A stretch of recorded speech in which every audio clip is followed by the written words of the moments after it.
আমি এই ট্রেনটিতে ভয়াবহ অগ্নিসংযোগের ঘটনার খবর আমরা শুনতে পাচ্ছি। সূত্র মারফত যা জানতে পারছি, যোগেন্দ্রনগর স্টেশনে আসার পরেই এই ভয়াবহ অগ্নিকাণ্ডের ঘটনা ঘটে। এসি কামরায়, ট্রেনটির এসি কামরায় এই ভয়াবহ অগ্নিকাণ্ডের ঘটনাটি ঘটে।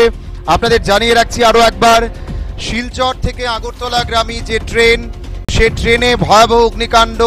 ট্রেনের এসি কামরায় অগ্নিসংযোগের ঘটনা ঘটে।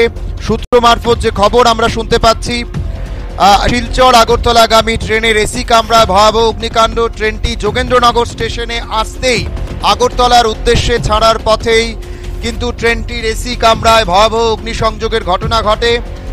ইতিমধ্যেই সেখানে দমকলের কর্মীরা পৌঁছে গেছেন, এমনটাও কিন্তু সূত্র মারফত খবর রয়েছে।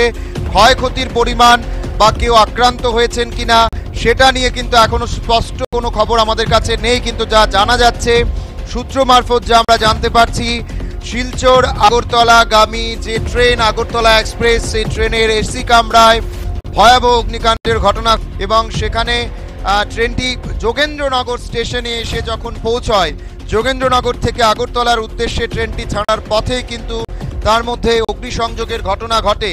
আপনাদেরকে আরো একবার জানিয়ে রাখছি, এই মুহূর্তের যে বড় খবরের দিকে নজর রাখছি, যোগেন্দ্রনগর স্টেশনে আসার পর শিলচর আগরতলা যে এক্সপ্রেস রয়েছে, যে আগরতলা এক্সপ্রেস ট্রেনটি রয়েছে, তাতে ভয়াবহ অগ্নিসংযোগের ঘটনা ঘটে। ট্রেনটির এসি কামরায় এই অগ্নিসংযোগের ঘটনা ঘটে। এখনো পর্যন্ত কতজন আক্রান্ত বা কি ক্ষয়ক্ষতি হয়েছে তা নিয়ে কিন্তু বিস্তারিত এখনো পর্যন্ত কোনো তথ্য সেভাবে আসেনি, কিন্তু সূত্র মারফত যা তথ্য পাওয়া যাচ্ছে সেখানে ইতিমধ্যেই দমকলের কর্মীরা পৌঁছে গেছেন, আগুন নিয়ন্ত্রণে আনার চেষ্টা করছেন তারা।